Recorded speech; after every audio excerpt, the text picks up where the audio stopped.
examen clínico exhaustivo y una anamnesis lo más prolija posible. Para poder analizar bien en detalle qué es lo que está sucediendo con los pacientes, ¿no? Entonces ahí están sus hematomas. Y esto es porque tienen un sangrado no en la piel, sino en tejidos más profundos. Entonces, ¿cómo se clasifican patológicamente? Todos los síndromes hemorragíparos, síndromes purpúricos, síndromes hemofílicos y las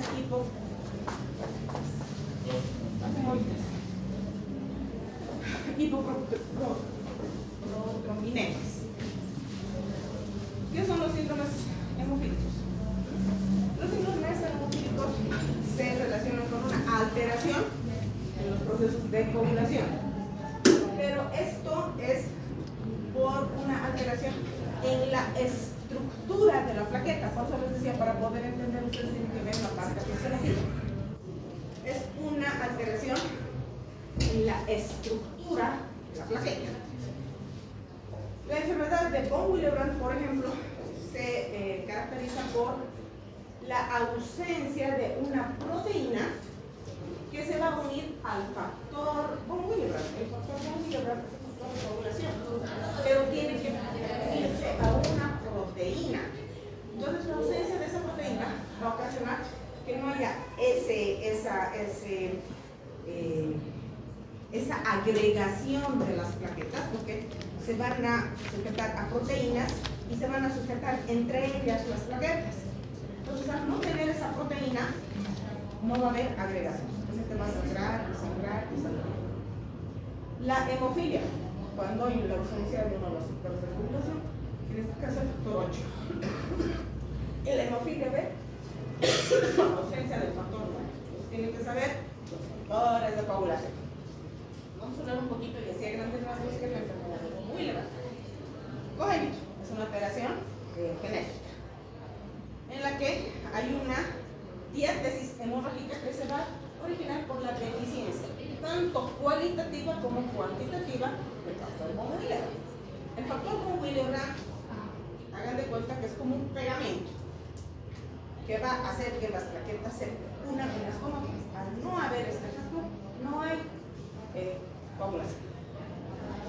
Es autosómico. Por favor, necesito una. Sí, no tiene nada que ver con amigos. Es la Entonces, les decía, muchos de estos son dominantes.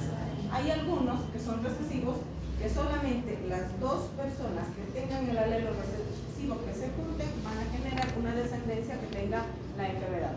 Las más de las veces solo son portadores. ¿Cómo se clasifican? Tipo 1 es la más frecuente. Está producido por un déficit cuantitativo, es decir, una disminución del número de proteínas, en este caso del factor von Willebrand, que va a llevar a una menor síntesis. El de tipo 2 son alteraciones cualitativas. Lo que pasa es que no funciona. La cuantitativa no hay una buena cantidad. La cualitativa hay cantidad pero no funciona. A eso se refiere.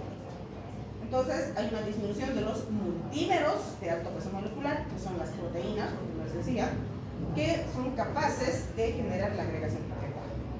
Y el de tipo 3 es una forma grave, es prácticamente una situación en la que el paciente va a requerir constantemente transfusiones sanguíneas. Es una afectación de ambos alelos, por eso les decía, son portadores del gen homocigoto o doble heterocigoto, ¿no? Niveles muy bajos, casi indetectables del factor von Willebrand, con una subsecuente disminución del factor 8. ¿Cuál es la clínica? Hemorragia subcutánea. Salvo el tipo 2 y 3, en los que sí puede haber un sangrado entre ellos dos. El 1 simplemente se caracteriza por petequias y por equinosis. El otro ya es sangrado de las articulaciones. Entonces, las articulaciones son pelotas así, muy dolorosas. El diagnóstico requiere 3 criterios: disminución de la actividad del factor von Willebrand, y eso lo hacen los laboratorios, no todos, los laboratorios de hospitales de tercer nivel o laboratorios especializados. Clínica hemorrágica y historia historia familiar. ¿Qué es lo que ustedes tienen que hacer? Hacer una anamnesis exhaustiva. Preguntar, ¿hay alguien en la familia que sangre, que tenga el mismo problema, que le hayan diagnosticado algún tipo de enfermedad? Por ejemplo, la enfermedad de von Willebrand, hemofilia, tienen que indagar. Entonces, estos 3 aspectos hacen diagnóstico. Tratamiento en el tipo 1 y 2, la desmopresina, que es una proteína que va a permitir hacer el efecto del factor von Willebrand, porque es una proteína sintética. Y el de tipo 2, moderado, o tipo 3, hay que dar von Willebrand, es decir, hay que reemplazar el factor von Willebrand. Nosotros no tenemos en nuestro medio factor von Willebrand. Pues, ¿qué es lo que nosotros hacemos? Damos plasma. En nuestro medio no tenemos factores de coagulación. Damos plasma, porque están todos los factores de coagulación.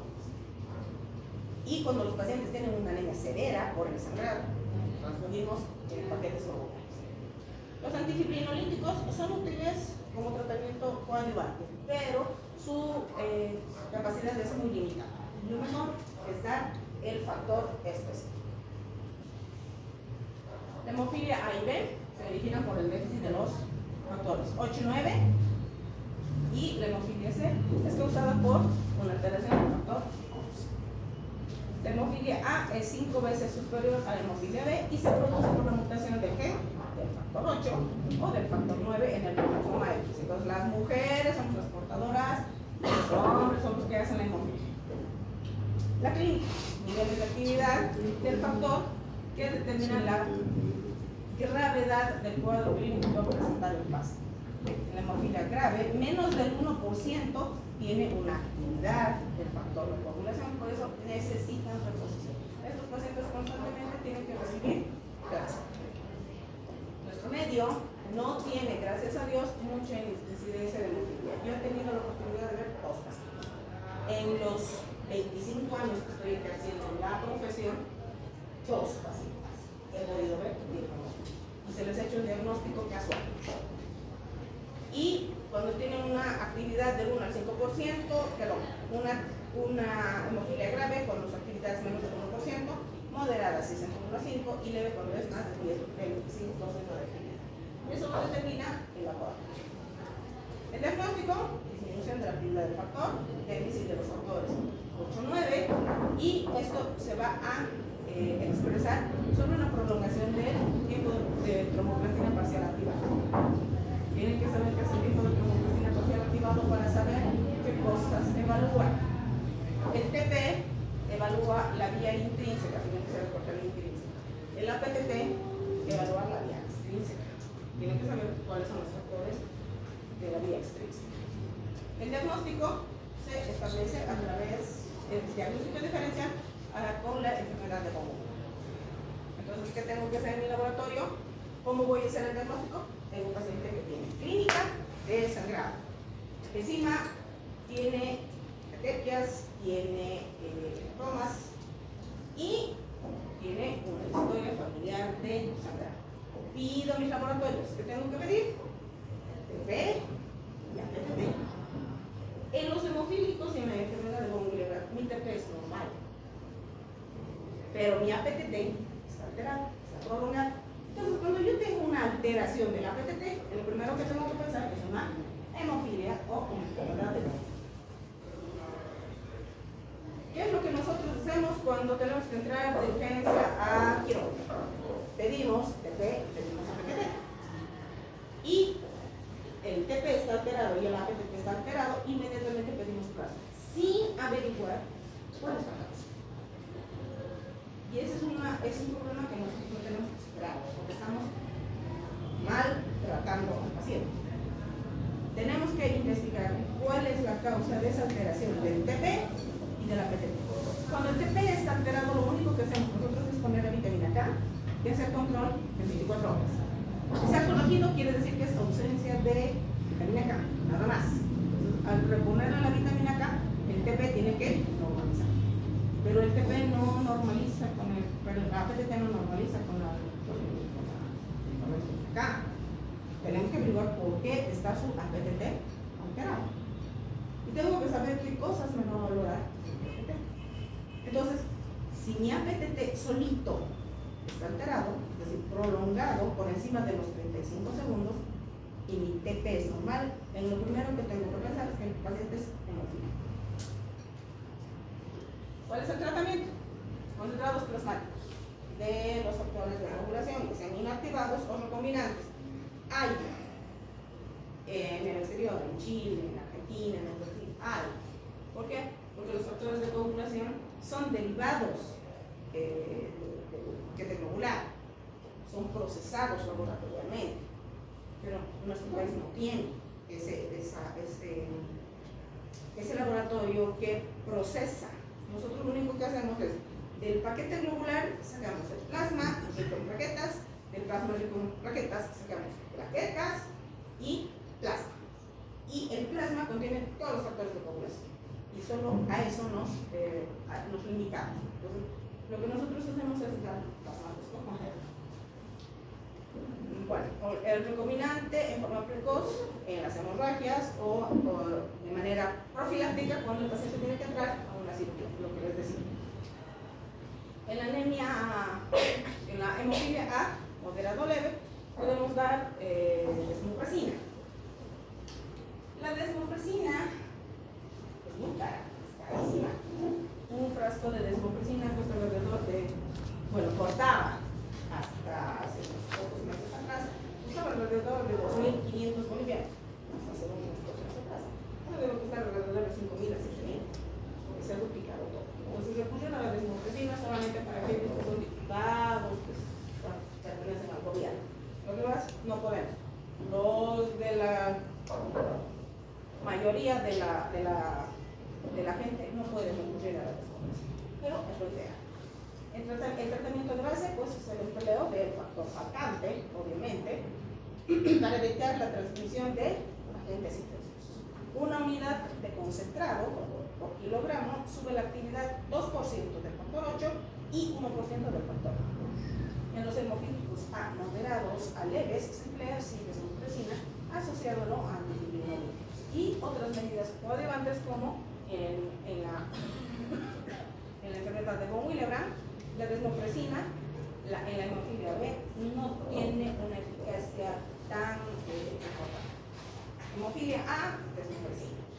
Pero como no tenemos, le vamos a rechazar el plasma.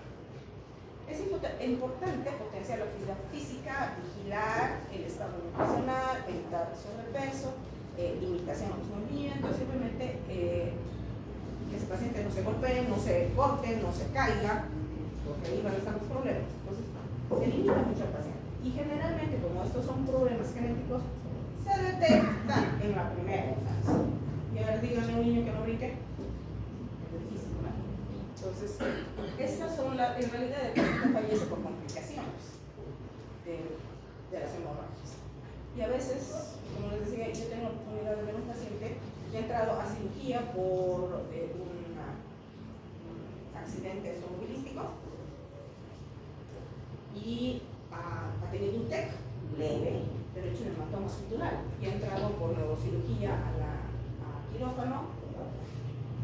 Tenía TP, APTT prolongados, pero como nadie se ocupa de averiguar cuál es la causa, entró, quiso extraer el coágulo, que no había tal coágulo, pero una hemorragia. El paciente sangraba, el paciente tenía 14 años, 12 años, 12, 14 años.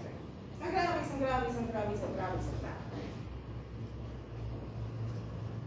Terminó los cirujanos asustados.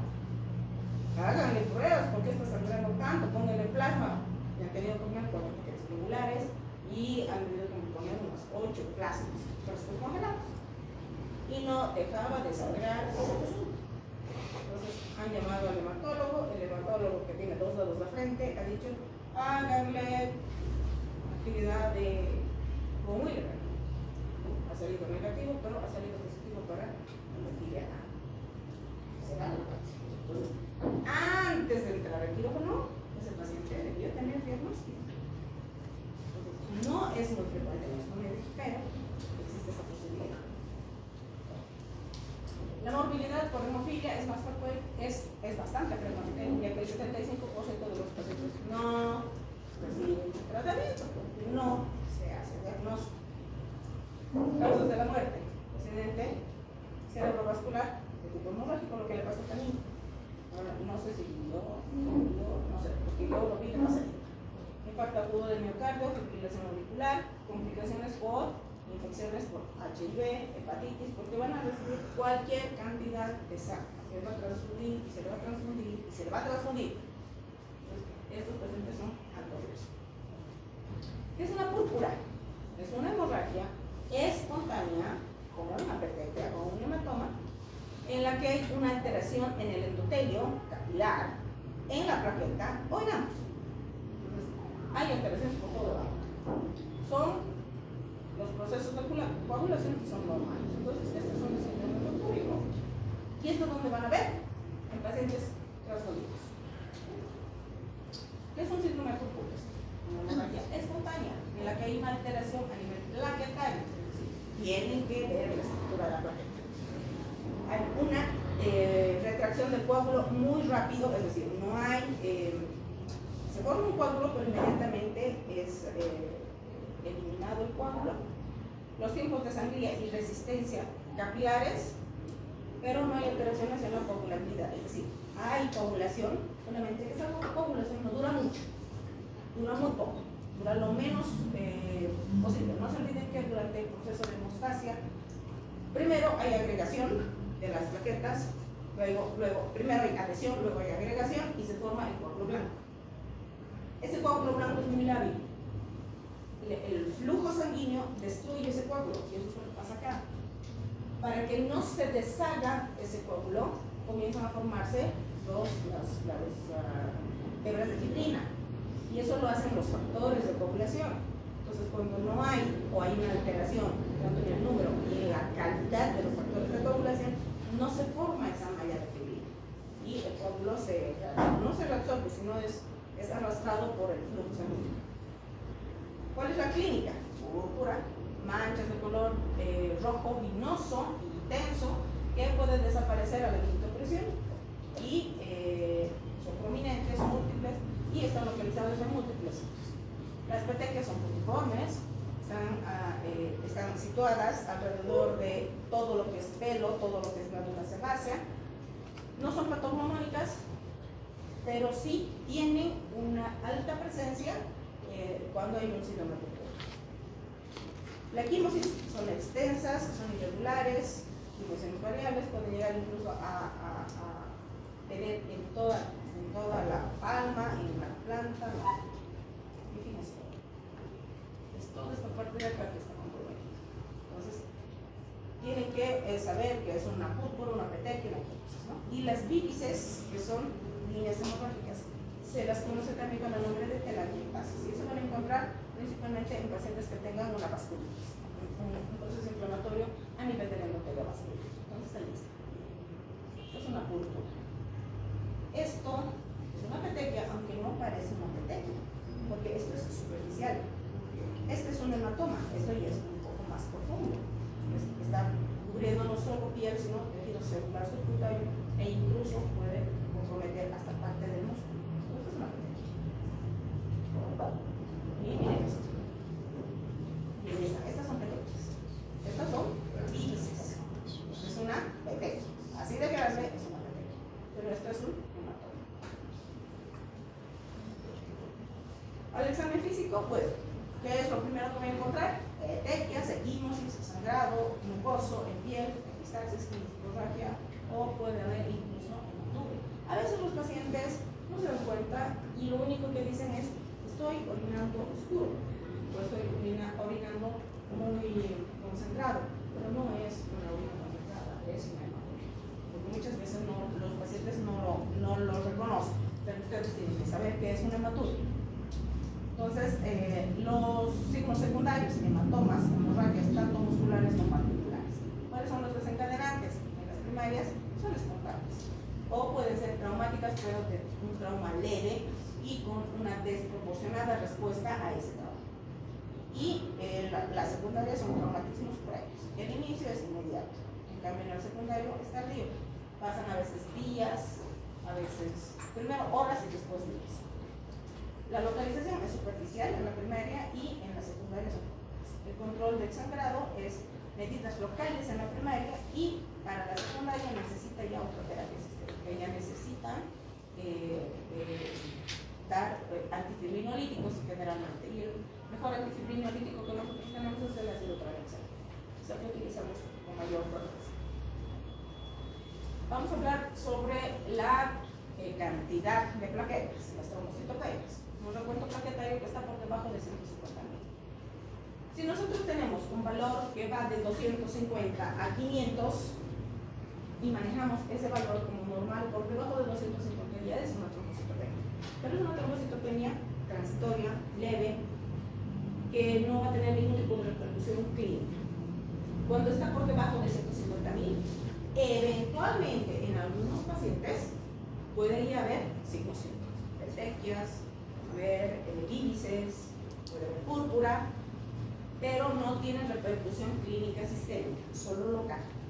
Cuando yo tengo una cantidad menor a 100.000, si bien puedo tener riesgo de que ese paciente sangre, mientras no reciba una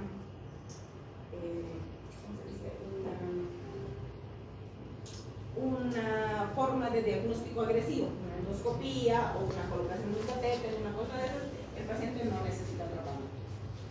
Si mi paciente tiene por debajo de 50.000 plaquetas, ya necesito estar pendiente de que ese paciente no esté sangrando gastrointestinal, hematourinario o que no tenga sangrados espontáneos. Si ese paciente tiene menos de 20.000, ese paciente me va a sangrar hasta por las orejas. Si ese paciente tiene 20.000 plaquetas y no tiene ningún signo clínico, no le doy nada. Yo he tenido pacientes 8.000, 4.000, que no tenía ningún signo de sangrado, ni interno ni externo. Entonces, hay que evaluar al paciente antes del trasplante. Tener mucho cuidado con esto. Y obviamente, los pacientes que han hecho dengue, por ejemplo, sus plaquetas han caído de 15.000, 10.000, pero esos pacientes sangraban hasta las orejas. Entonces, a esos pacientes hay que transfundir plaquetas. Hay que evaluar a cada paciente para poder transfundir. ¿Qué es la trombocitopenia? Es una disminución en la producción. Esto se relaciona con la trombopoiesis, la trombopoiesis ineficaz. Así como hay una eritropoiesis ineficaz y una leucopoiesis ineficaz, también hay una trombopoiesis ineficaz. La fisiológica se da por una alteración en la estructura del ADN del tromboblasto. Pero estas tienen la capacidad de, digamos, de reevaluar su ADN y reestructurarlo, pero cuando pierden esa capacidad tienen que entrar en apoptosis. Entonces, muchas veces pierden esa capacidad apoptótica y estas comienzan a reproducir. Entonces, producen y llega un punto en que no maduran del todo para convertirse en plaquetitas. Entonces, en un estado de inmadurez es reemplazado, es eliminado de la médula y no llega hasta sangre periférica como una plaqueta madura. No se olviden que las plaquetas no son células, son fragmentos de citoplasma. Entonces, ¿por qué se puede dar esto? Por déficit de vitamina B12, síndromes mieloproliferativos, que son los preneoplásicos, síndromes mielodisplásicos, hemoglobinuria paroxística nocturna, el alcohol y las infecciones por HIV. Entonces, tenemos alteraciones en la cantidad y en la calidad de las plaquetas. En la cantidad, las trombocitopenias o trombopenias, que es lo mismo, y las trombocitosis. Además de la trombocitosis, tenemos a la trombocitemia. La trombocitemia es un síndrome mielodisplasivo. Dentro de las trombocitopenias tenemos a las púrpuras, la púrpura trombocitopenia idiopática y la púrpura trombocitopénica trombótica. Dentro de las trombocitosis, aquí tenemos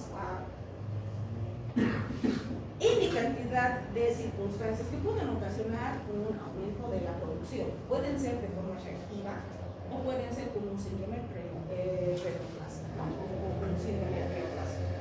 Cuando ya es muy intenso, es decir, hablamos de trombocitosis cuando tenemos una elevación de las plaquetas por encima de los 500.000.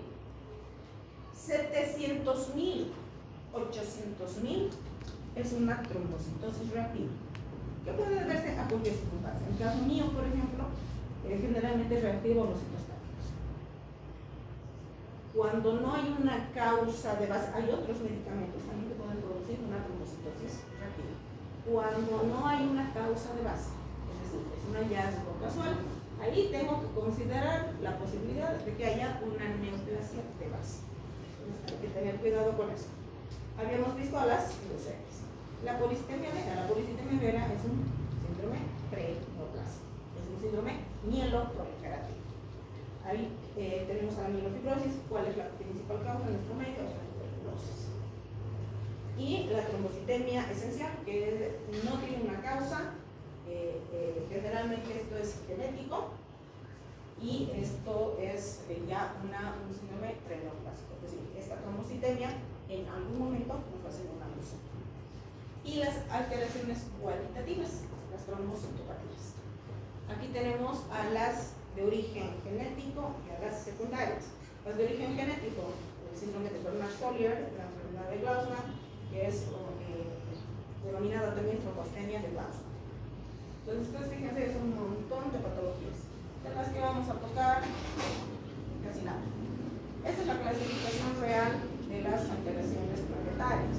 Las no trombocitopénicas, desórdenes cualitativos de las plaquetas, congénitos, la trombocitopenia de Glasgow, síndrome de plaqueta gris gigante o enfermedad de Bernard-Stolier, las adquiridas insuficiencia renal aguda crónica, enfermedad hepática, consumo de aspirina, las vasculares inflamatorias o no inflamatorias, los inflamatorios congénitos o malformaciones vasculares, trastorno del tejido conectivo, la enfermedad de Ehlers-Danlos, famosa, las adquiridas mecánicas son la colocación de prótesis principalmente, daño endotelial, y las inflamatorias vasculitis pueden ser de grandes, de vasos medianos o de vasos pequeños. La poliarteritis nodosa, por ejemplo, vasculitis de pequeños vasos, síndrome de Enoch, HIV con atonopatías. Y sigue la lista. Una cantidad infinita de patologías que ustedes tienen que considerar en el momento para su diagnóstico. No se los voy a leer porque me da Entonces, vamos a ver las congénitas. Y fíjense, este es el problema de las congénitas. Alteración en la adhesión. Hay proteínas que van a intervenir en la adhesión, hay proteínas que van a intervenir en la agregación, hay proteínas que van a intervenir en la formación del cuadro. Entonces, tienen que conocer todos los proteínas. Una gota de hoja. Para poder entender cuál es el origen de la patología, tiene que saber esto. Ya no tengo tiempo para eso. Entonces, ahí están las proteínas que van a intervenir para la aparición de la patología. Entonces, eso ya es tarea para ustedes. No les voy a preguntar en su examen, no se preocupen. Pero a su examen va a entrar razonamiento. ¿Okay? Los adquiridos. ¿Qué vamos a encontrar aquí? La uremia, que sí van a tener una frecuencia bastante importante. El síndrome urémico hemolítico. Vamos a tener a los antecedentes plaquetarios. Vamos a tener a algunas leucemias, síndromes mielodisplásicos, la presencia de paraproteína, bueno, será mieloma que no les he dado porque no les tengo tiempo. Lamentablemente no tengo mucho tiempo este semestre, no sé por qué razón me han quitado mucho tiempo, entonces para mí se ha reducido a la mínima expresión lo que tengo que dar. A grandes rasgos, las trombocitopenias. Valor normal 150 a 250, la literatura dice 250 hasta 500. 150 a 500. Tomemos ese rango. En ese rango no le va a pasar nada a su paciente. Que no se preocupen, no se alteren. Por debajo de 150 ya está considerada una trombocitopenia, pero no tiene ninguna repercusión clínica. Entre 50 y 100 pequeñas alteraciones en el tiempo de hemorragia, pero son asintomáticas. Menos de 10.000, alto riesgo de hemorragia, y esos pacientes sí tienen que evaluar. ¿Se transfunde o no se transfunde plaquetas? ¿Cuál es la etiología? Vamos a ver primero un aumento de la destrucción, por obvias razones. ¿Cuándo vamos a ver esto? Cuando el paciente es transfundido. Las reacciones post-transfusionales o las reacciones transfusionales. Una producción insuficiente, síndromes mielodiplásicos, síndromes mieloproliferativos, cánceres metastásicos a médula o directamente una alteración a nivel medular, una anemia plástica, por ejemplo, o una distribución alterada. Por ejemplo, cuando ustedes van a tener un consumo importante de plaquetas en la población intravascular diseminada. Las plaquetas se forman normalmente, pero hay un aumento de su destrucción porque hay un consumo acelerado. Entonces vamos a ver esa parte de la patología cuando nosotros veamos coagulación intravascular diseminada. ¿Y cuándo vamos a tener una coagulación intravascular diseminada? Cuando el paciente está séptico o cuando el paciente ha tenido un sangrado importante.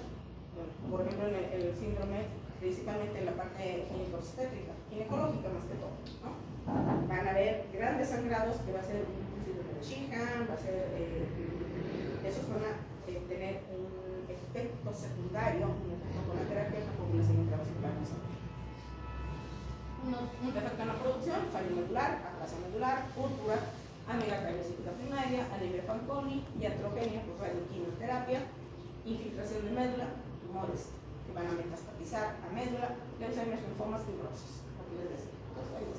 Esta es una médula normal y esta es una médula que está siendo reemplazada por tejido graso. Entonces, si se fijan en comparación a esto, no hay proliferación celular. Aquí está mucho más reducida todavía. Esto es una brosis. Miren la cantidad de tejido celular que tenemos disminuido. Esto es una clase molecular. Aumento de la destrucción no inmune, puede ser por cualquier causa, medicamentos o, vamos a ver, en un psicosis esplénico, por ejemplo, una hipertensión portal, una hipertrofia esplénica, por cualquier causa. Puede ser genética o puede ser a causa de un virus, prótesis valvulares, principalmente cardíaca, vasculitis, destrucción microangiopática, coagulación intravascular diseminada, síndrome multiurémico, púrpura trombocitopénica trombótica o hemangiomas gigantes, que son neoplasias benignas vasculares, síndrome de Cassava-Merry, un hiperesplenismo, ahí están las vasculitis, acá tenemos alteraciones a nivel hepático, renal principalmente, aumento de la destrucción inmune, autoanticuerpos o aloanticuerpos frente a antígenos plaquetarios, púrpura trombocitopénica inmune, la post-transfusional o transfusional o isoinmunización neonatal, anticuerpos frente a fármacos, heparina, penicilinas, quinina, digoxina, valproato, enfermedades microproliferativas, linfomas, colagenosis, lupus eritematoso, y en nuestro medio es bastante frecuente el lupus eritematoso, síndrome de Evans, infecciones virales, bacterianas, sepsis.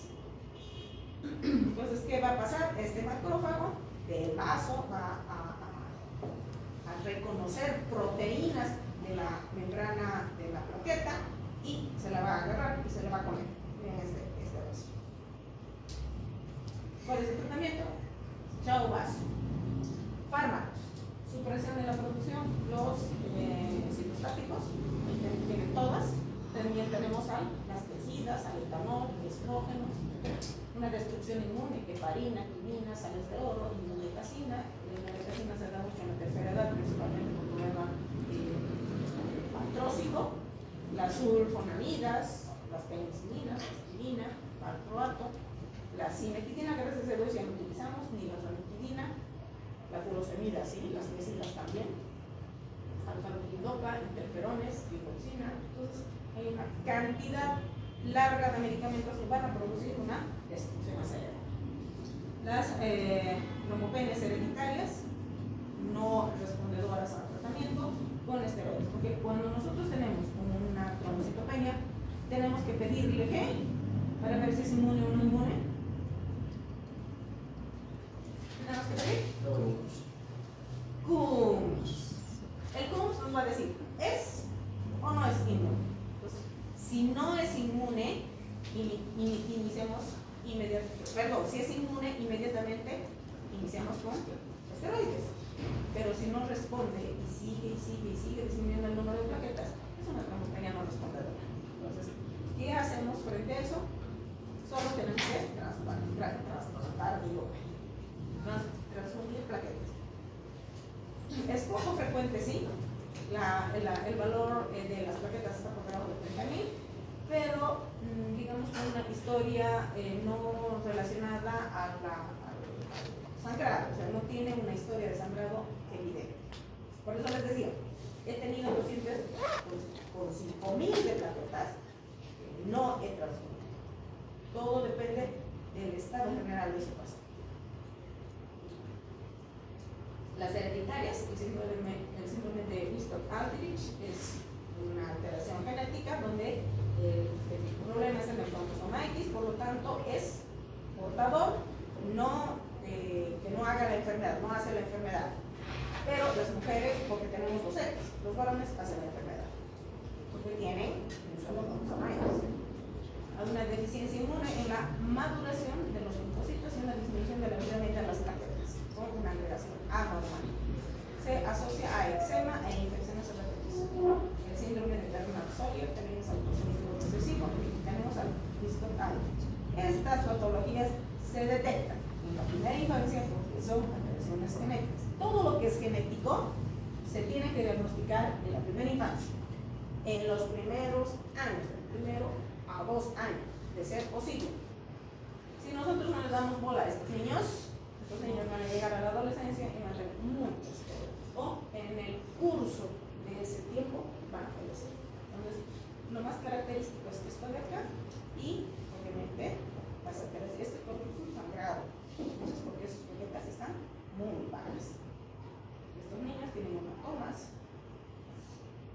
petequias, y ahí está su medula, o sea, donde vamos a encontrar esto. Son plaquetas grandes, ¿Y qué va a tener el paciente? Sangrado, sin causa.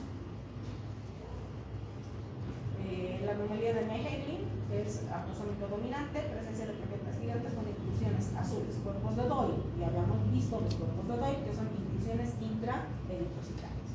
Síndrome de Chereck-Higashi, que es autosómico recesivo, trombocitopenia moderada con alteraciones de la agregación, asociado al albinismo, infecciones recurrentes, defectos en el almacenamiento de los gránulos. Aquí el problema son los gránulos, porque los gránulos plaquetarios tienen factores de coagulación, tienen tromboxano A2, tienen otras sustancias que van a formar parte del proceso de coagulación. Entonces el problema aquí son los gránulos. Los gránulos no liberan esas sustancias para el proceso de coagulación. Y aquí está, es la anomalía de May-Hagelin. Entonces aquí está, son las inclusiones intracitoplasmáticas. Y generalmente son pacientes albinos.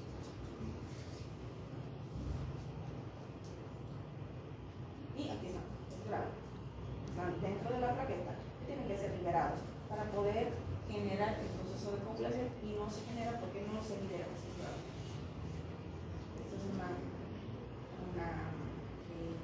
placa normal y aquí tenemos al Chereck-Higashi, ¿no? Es un Chereck-Higashi. La púrpura trombocitopénica idiopática, púrpura de Schönert-Eno, es una enfermedad autoinmune preneoplásica que va a terminar convirtiéndose en una leucemia más adelante, una leucemia cutánea. ¿Cómo vamos a hacer nosotros el estudio de la función plaquetaria? Primero tenemos que ver cómo está su agregación y luego cómo está su secreción de los gránulos. En el caso de Bernard Solier y la enfermedad de Klausmann, por ejemplo, nosotros tenemos que pedir una citometría de flujo. No les compete, como generales, no esto lo hace el hematólogo, pero ya ustedes tienen que detectar que ese paciente tiene una alteración en la coagulación. Primero, con el recuento de plaquetas, TP y APTT. Esos tres laboratorios a ustedes les va a orientar muchísimo sobre lo que está pasando con ese paciente. Y si encima hacen, además, un análisis de la coagulación per se, ya van a tener una idea de lo que tiene el paciente, entonces ustedes despachan al paciente. En el caso de las alteraciones de los gránulos, por ejemplo, los gránulos densos, se van a hacer marcaciones especiales y la sintometría de flujo me va a permitir a mí determinar cuál es el problema, o sea, cuál es el gránulo que no se está produciendo o que no se está liberando. Entonces, pues se fijan, la sintometría de flujo para nosotros es un gran valor. Ya no puedo profundizar sobre lo que son estudios. Me hubiese gustado que vean cómo se hace una citometría, cómo se hace un aspirado de médula, cómo se hace un cariotipo. Vamos a hablar de la púrpura trombocitopénica idiopática. ¿Idiopático qué significa? Causa estomacitis. Entonces, ¿qué vamos a encontrar en este paciente? Primero, una trombobiesis que va a estar alterada. No se va a producir la cantidad de plaquetas que se necesita. Ya nosotros veremos a través de un aspirado de médula cuál es la causa de esa falta de producción o de una producción pero con una trombopoiesis ineficaz, porque esa trombopoiesis está aumentada. Vamos a hacer nuestro recuento de plaquetas y en base a eso nosotros vamos a ir analizando cuál es la causa. Entonces la fisiopatología pueden ser secundarios o pueden ser primarios. Depende del aspirado de médula. Es primario por problemas medulares. Secundario cuando es por una transfusión, por un fármaco o por otra causa. El 70-80% de los casos, la púrpura es generalmente primaria, es una alteración a nivel medular.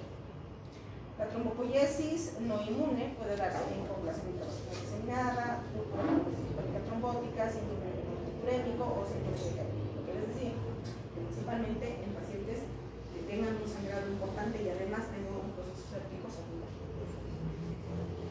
La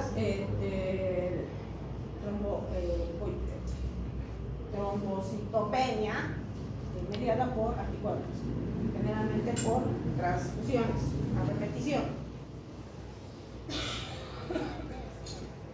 Vamos a ver aquí arriba la trombocitopenia inmune secundaria y la trombocitopenia inmune primaria.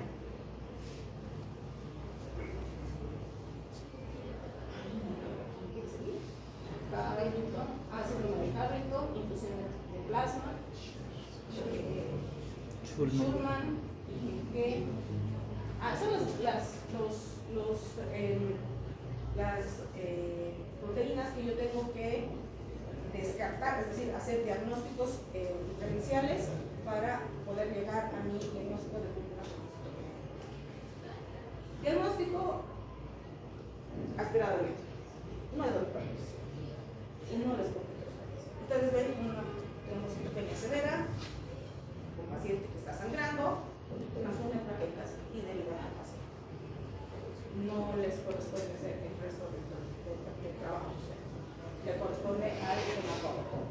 Ustedes tienen que ver estas lesiones, tienen que pedir plaquetas, TP, APTT y si pueden pedir tipos de hemorragia y tipos de coagulación. Con eso ya van a tener una idea de lo que está pasando con el paciente. Es lo más fácil. Pero para poder analizar eso tienen que saber cuánto es el número de plaquetas normal, cuánto es el TP normal, cuánto es el TP normal. 14 segundos. Hasta 14 segundos. Hasta 14. ¿Cuánto es el APTT normal? Hasta 32 segundos. El APTT es otra cosa. El APTT es hasta 32. Y los tiempos de coagulación hay que hacer pinchar la orejita, tienen que ver en qué tiempo se forma la orilla. Y tienen que hacer prueba de lazo. Se van a hacer con un manguito, van a apretar el brazo y se van a formar peteques. Y van a ver en qué tiempo esas peteques se desaparecen. Entonces, esos son los estudios que hacen los laboratoristas para determinar los tipos de fobias o los tipos de sangrado y qué sé yo. Pero eso no lo piden ustedes, lo piden un hematólogo. Las formas clínicas, la trombocitopenia aguda se produce en menos de 6 meses.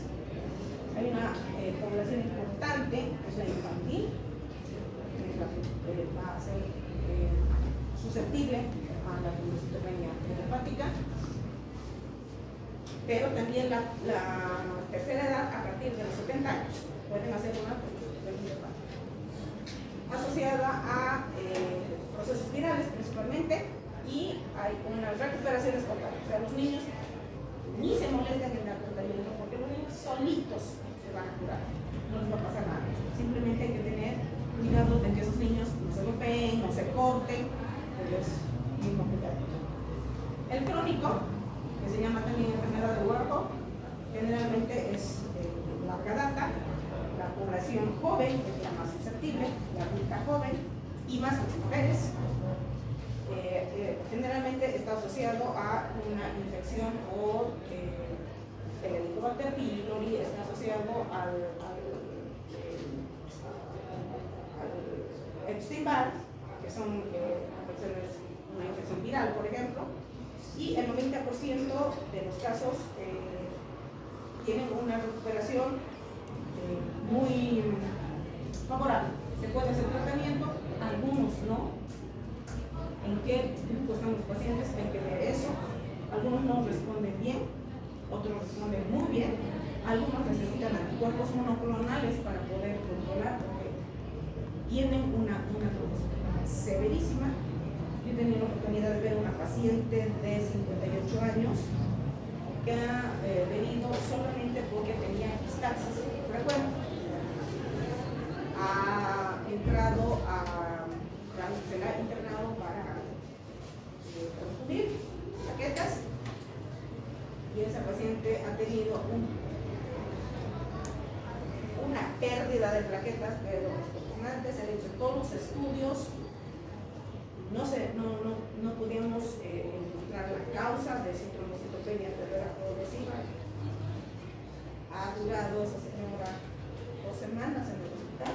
Se le ha puesto anticuerpos monoclonales para frenar, ha recibido corticoides en grandes cantidades, no nos podemos frenar esa trombocitopenia. Se nos ha ido una división arterial y entra dentro de este tipo, que son los refractarios, no responden a ningún tipo de tratamiento. ¿Cuál es la causa?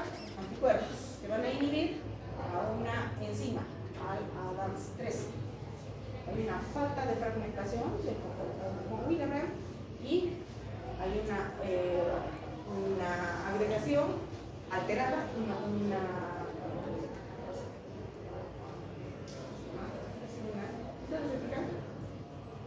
una plaquetita tiene que pegarse en varias proteínas. Varias proteínas van a formar ese puente entre plaquetas y entre el epitelio vascular. Entonces, una alteración en una de estas proteínas, no hay agregación, no hay adhesión y no hay coagulación. Cuadro clínico, petequias, equimosis, epistaxis. La paciente vino solo por epistaxis, pero era epistaxis importantísima. Se le hizo un taponamiento tanto anterior como posterior. La paciente sangraba. No tenía muchas hemorragias, no tenía alteraciones de otro tipo, solamente era epistaxis la señora, y se nos ha ido una difícil. Al examen físico no vamos a encontrar nada más que sus púrpuras. No se asocian a linfonomegalías, hepatomegalías, ni no hay alteraciones más. Cuando sangran mucho, los pacientes tienen cuando los pacientes sangran mucho, tienen una palidez. Si el paciente está con una hemólisis, ahí la tenemos. Ese es el diagnóstico diferencial. o el paciente lo está haciendo lleno de púrpuras, ¿no? Entonces, ¿cómo voy a reconocer este cuadro? El síndrome anémico, el paciente está pálido, o el paciente es el que y voy a tener mis púrpuras. ¿Cuál es lo más complicado? Máximo el cerebrovascular.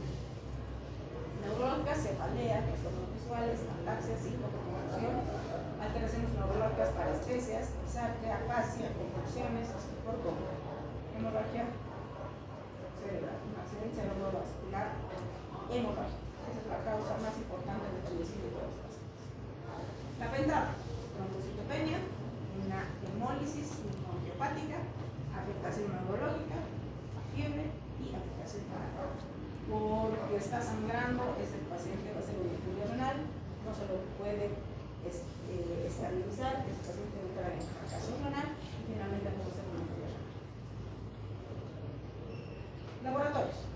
Todo lo que es laboratorio para una hemólisis. ¿Qué tengo que pedir? Bilinas, LDH. ¿Qué más tengo que pedir? Son los 3 laboratorios básicos para determinar si es o no es inmune. Luego, ¿qué más voy a pedir? Creatinina. Mi paciente está en injuria renal. Voy a ver su modo particio que les decía. Frotis. Voy a ver esquistocitos. ¿Por qué? Porque una hemólisis que produce fragmentación de los eritrocitos. ¿Y cuáles son los eritrocitos fragmentados? Los esquistocitos. Luego, ¿qué más? Y ADAMS 13, bueno, ya este es un laboratorio mucho más químico. El ADAMS 13 lo hago por citometría de flujo. La ADAMS 13 se lo determina a través de la citometría de flujo. Bueno, aquí vamos a ver la trombocitopenia por una producción insuficiente de plaquetas, origen congénito, una amegapelecítica, anemia Fanconi, ausencia de radio, es decir, que algunos pacientes van a tener ausencia de algunos huesos en la ausencia de la radio, síndrome de Kerner-Fourier, una mutación de genes, síndrome de Aldrich y síndrome de George. Estos son congénitos. Las púrpuras trombocitopénicas de gen genético de origen adquirido. Las aplasias pueden ser secundarias, cánceres, aplasia celular primaria, medicamentos, asociación de radio, por infecciones virales, fármacos, consumo de alcohol, anemia megablástica por déficit de vitamina B2 ácido fólico, deficiencia de hierro, infiltración a media de otra índole, en este caso la tuberculosis, HIV y síndrome de Franklin.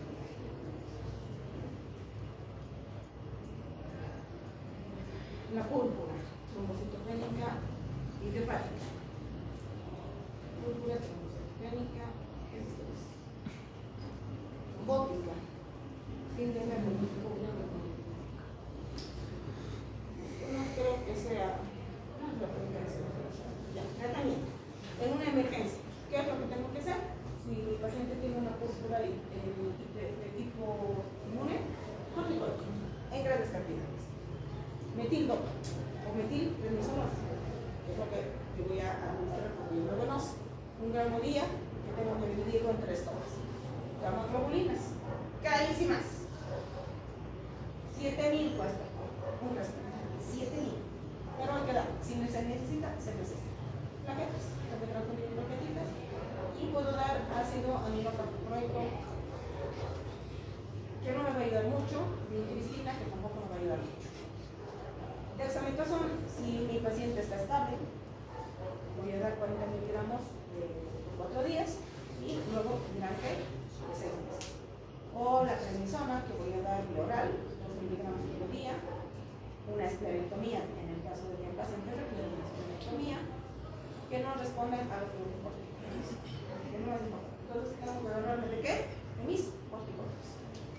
Y depende de la gravedad para que yo pueda administrar o por vía oral o por vía endovenosa. Los pacientes que tienen mucho compromiso no hay que perder, hay que dar endovenosa. Los pacientes que no tienen mucho compromiso, que vienen con su paciente que viene con un sangrado leve, pueden iniciar tratamiento con cálculos. Bueno, hay que tratar la causa porque hay que dar con la causa, hay que tratar el corte del hígado, ahí está lo que les decía, la anticuerpo monoclonal, que es el rituximab. Podemos dar factores de crecimiento megacardiocítico recombinante, inmunosupresores, que esto es ocasionarle al paciente a largo plazo el cáncer, benzodiazepínicos estáticos, ciclofosfamida, acetocrinas, ciclosporina, diclofenolato, etanazol, púrpura trombocitopénica trombótica o síndrome de Móskovic. Es más frecuente en mujeres. La etiología puede ser idiopática, que es la más frecuente, o hereditaria. Ambas se relacionan con una alteración en la enzima ADAMTS13. La idiopática, anticuerpos contra el ADAMTS13. La hereditaria es la deficiencia, es decir, no se produce esta enzima. La pentada clínica, trombocitopenia, anemia hemolítica, hepática, fiebre, afectación neurológica y una disfunción renal. No les compete este diagnóstico.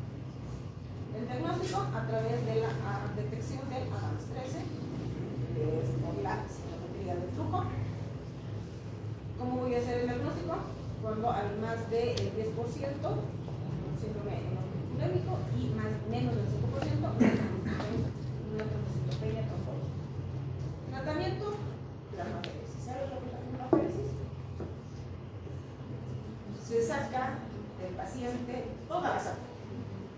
Es como una cirugía a corazón extracorpórea. ¿Alguna vez han visto? ¿Alguna vez han escuchado de eso? Sale por aquí, entra una máquina, todas sus sangre. Se saca todo el plasma, se saca todo y se vuelve a poner por este lado solo los elementos.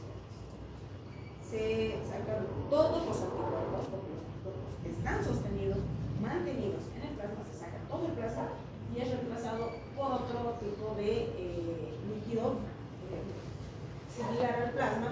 En este caso es una solución que se hace en laboratorio, libre de anticuerpos, y se le vuelve a poner al paciente por este lado. La máquina hace eso. Eso se llama plasmaféresis. Y obviamente se les da corticoides y todo, ¿no? ¿Qué es el síndrome hemolítico urémico? Es un dolor de cabeza. Y esto lo van a encontrar ustedes en pacientes que hayan tenido algún tipo de infección bacteriana. La Shigella. Exacto. Entonces, ¿qué es lo que va a producir esto? Va a formar anticuerpos que van a alterar toda la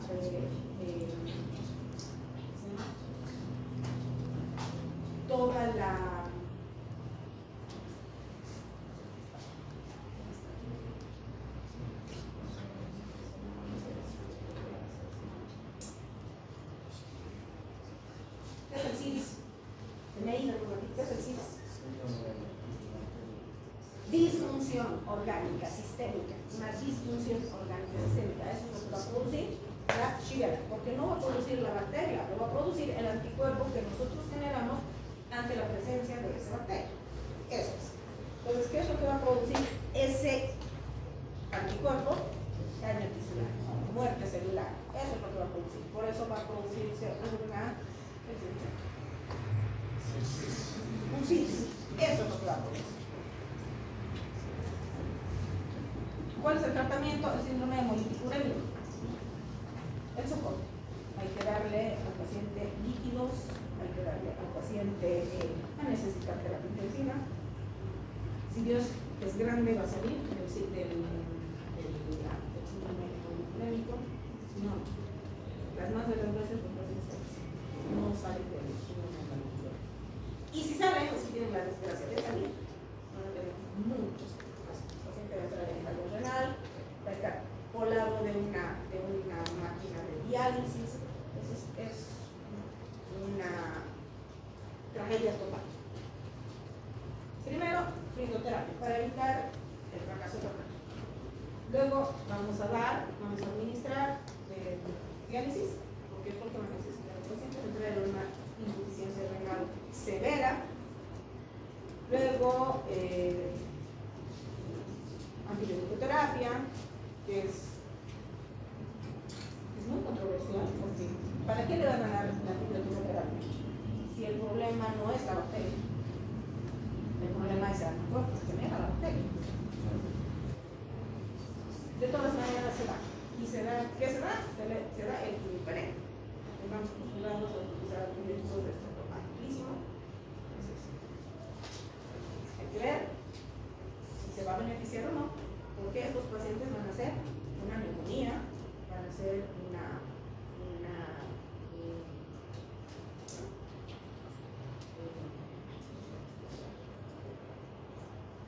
esta diarrea, colitis pseudomembranosa, el paciente va a tener diarreas severísimas. Otra razón por la que ese riñón va a fracasar. Entonces, hay que ver, ¿le vamos a dar antibióticos? No le vamos a dar antibióticos. ¿Por qué se produce la colitis pseudomembranosa? ¿Cuál es la causa de la colitis pseudomembranosa? La erradicación de las bacterias que son simbióticas en el intestino. Entonces, si nosotros vamos a dar antibióticos, vamos a empeorar el problema. Entonces, si nosotros liquidamos a las bacterias, las que son sensibles, las que son resistentes, van a proliferar. ¿Le doy? No le doy. Es bien controversial. El eculizumab es un anticuerpo monoclonal. Particularmente no lo tenemos en convenio, pero que mejora la calidad de vida de los pacientes. De todas maneras, si sale de su síndrome hemolítico urémico, este paciente va a estar volado de su máquina de diálisis. El paciente va a estar dializando el resto de su vida. Entonces, a veces digo, mejor me moriré en lugar de vivir así. Eso no es bueno. Bueno, se sospecha de un síndrome hemolítico urémico. Hacen la hijita de una mamá, de un compañero del curso de mi hijo, ha fallecido de 5 años con el síndrome hemolítico urémico. Esta niña ha comenzado con un resfrío, ha comenzado a estornudar y se ha congestionado, estaba con mucha casa, ha comenzado a toser. La llevan al pediátrico, en el pediátrico la internan de enfermería,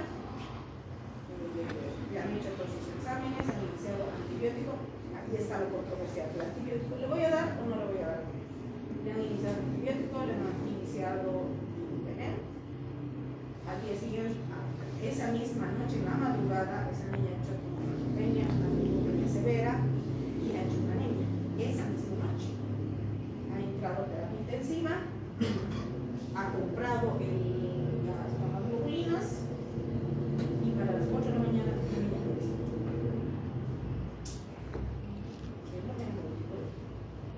no la puede usar. Entonces, es importante, esta es más frecuente. Es más frecuente. Ya se murió. Es más frecuente en los y sí, eso es pacientes adultos, iniciar eculizumab. Si tiene la suerte de conseguir, que el eculizumab cuesta 35.000 una ampolla, 35.000 bolivianos. Entonces, el 98% de nosotros no podemos recurrir a eso. Hay que monitorizar al paciente, el paciente no entra a la terapia intensiva. Hay que transfundir plasma, hay que transfundir sangre, hay que transfundir plaquetas y hay que hacerle plasmaféresis. Es lo mejor, hacerle plasmaféresis. Trombótica versus síndrome hemolítico. De etiología, déficit de una enzima. En cambio, el síndrome hemolítico urémico es una bacteria. El grupo etario, la PTT en adultos, el SHUT en niños. La trombocitopenia es inferior a 40.000 en el PTT y entre 80 y 100.000. Pero esta niña hizo una trombocitopenia de 2.000. Fiebre está presente en el PTT y puede estar o no en el condición. La afección neurológica es muy frecuente en la PPT y es muy rara en el la insuficiencia renal es positiva en la PPT y es recontra positiva en el síndrome multiplicado. Tratamiento plasmaféresis. Eso no. Cuesta un dolor de plato. Puede ser una esplenectomía, corticoides, antiagregantes, para el SHU, plasmaféresis y eculismo. Creo que eso ya es todo. Ah, no, todavía tenemos coagulación intramuscular diseminada.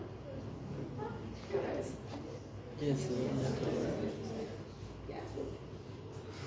¿Qué es la coagulación intravascular diseminada? Es otro dolor de cabeza. Tiene dos fases, una fase que es trombótica y otra que es hemorrágica. En la fase trombótica lo mejor es dar antipirinolíticos, pero si son las dos en uno, dar antipirinolíticos va a sangrar hasta por las orejas. Si ustedes le dan un antihemorrágico, va a ser hematopoiesis. ¿Qué le hago? No sé ni lo que le voy a hacer. Tengo que primero hacer mi diagnóstico, saber si realmente es una coagulación intravascular diseminada. ¿Y dónde voy a ver esto? En el sépticos. Pacientes sépticos.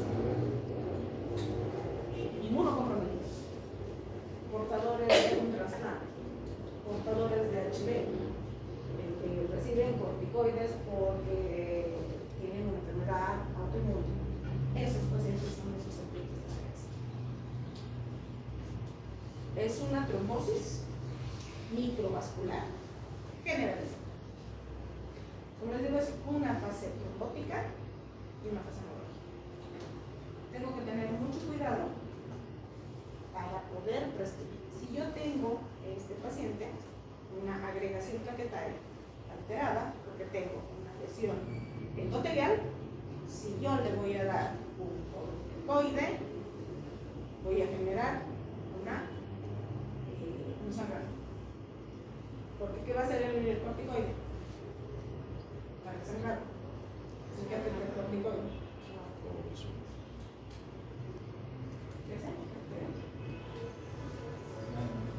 ¿Qué hace el corticoide? ¿Qué efecto positivo o negativo tiene sobre el sangrado del corticoide?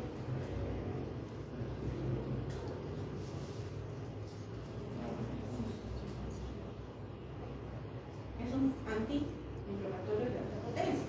Va a evitar la producción de tromboxano A2. ¿Y dónde están los tromboxanos? Dentro de las plaquetas. Entonces, si yo le voy a dar corticoides, voy a hacer sangrar y sangrar y sangrar. Si hace un proceso trombótico y le doy un antipirinolítico, va a sangrar y sangrar y sangrar. Si le doy un anticoagulante, como es el caso de la heparina, por ejemplo, si está en un periodo trombótico, va a sangrar y sangrar y sangrar. Es decir, es un cuadro muy complicado. Esto generalmente lo manejan los terapistas. Pero ustedes tienen que saber que existe un periodo trombótico, un periodo hemorrágico. ¿Cuál es el desencadenante? Un proceso de sepsis. ¿Cómo voy a llegar al diagnóstico? A través de mi hemograma, donde voy a encontrar ese lado, un hemograma donde voy a tener una leucocitosis, voy a tener callados, voy a tener una neutrofilia importante y voy a tener alteraciones de ITP y APTT. Para eso yo tengo que determinar la causa, cuál es el foco, tengo que determinar cuál es el germen, por ejemplo, cuáles son los más importantes desencadenantes de una sepsis. Son las pélvicas, enfermedad pélvica inflamatoria, y eso está ocasionado por un aborto incompleto, aborto retenido. Esto generalmente van a ver, este es un problema típico de ginecología. Y las enfermedades inflamatorias pélvicas, la sepsis por ruptura de intestino principalmente, esas son las causas. Entonces, complicadas, feas, sí, pero en algunos momentos no les compete con límites generales, pero sí tienen que saber que existen este tipo de limitaciones. ¿Tengo el salud? No. ¿Cómo es el diagnóstico? ¿Qué es el dímero B? Ese es el diagnóstico. ¿Qué es el dímero B?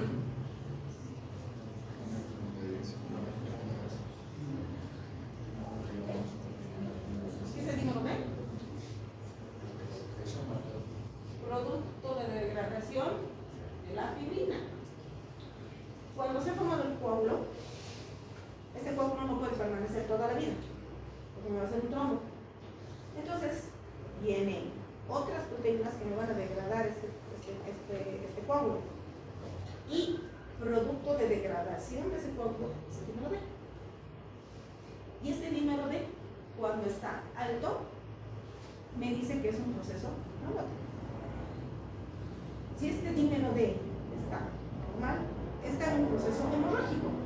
Eso es lo que va a hacer el diagnóstico de una fase trombótica y una fase hemorrágica en la coagulación intervascular. Entonces, mi dímero D va a ser el diagnóstico. Entonces, tenemos el evento, liberación de los factores musculares, hay activación de la trombina para formar el coágulo, conversión de fibrinógeno en fibrina, activación de la plasmina y formación del dímero D. Agotamiento de la proteína S y trombina, forma los trombos de fibrina, activación plaquetaria y depósito. Entonces, mi diagnóstico me va a ser este señor, dímero D. Mi dímero D está alto, es una fase trombótica. Mi dímero D está normal, es una fase hemorrágica. Si esta es una fase hemorrágica, ahí daré que, así no, para que este paciente deje de sangrar o que permanezca más tiempo este coágulo sin deshacerse, para que me evite el sangrar.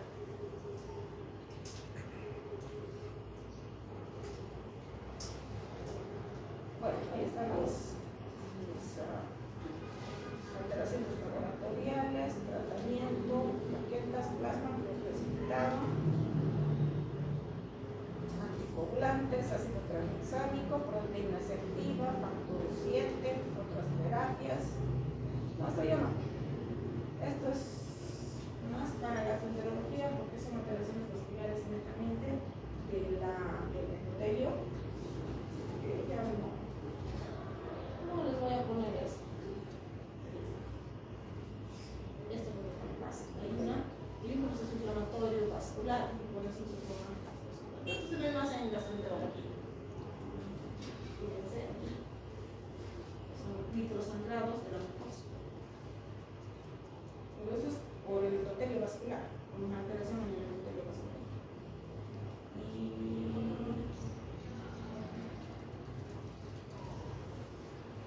Hipofibrinogenia, ya no les voy a preguntar esto. Ya no les voy a preguntar de hipofibrinogenia. ¿Qué cosa les voy a preguntar? Les voy a preguntar la parte fisiológica de plaquetas.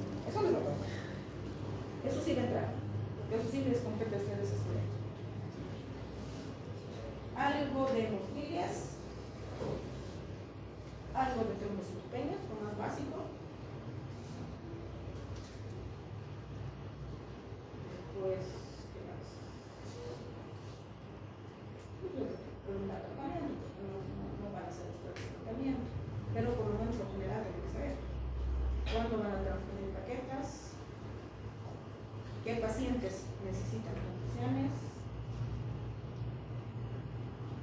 Porque sí necesito que ustedes sepan cuáles los factores que evalúan la ATP, cuáles los factores que evalúan la APTT, la cascada de coagulación, que es importante.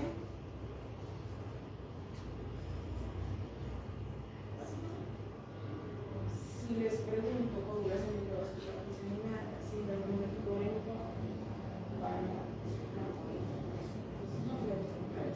pero tienen que saber cuáles son sus diagnósticos diferenciales. Si me reducieron un poco, les voy a preguntar. Tengo que preguntar con combinaciones. No más grande. No les estoy diciendo la letra chiquita. No estoy informando hematólogos, que les he dicho, hematólogos, pero tienen que saber qué tipo de leucemias hay, qué tipo de linfomas hay, cómo se pueden clasificar los linfomas, a qué estudios ustedes van a recurrir para hacer diagnósticos.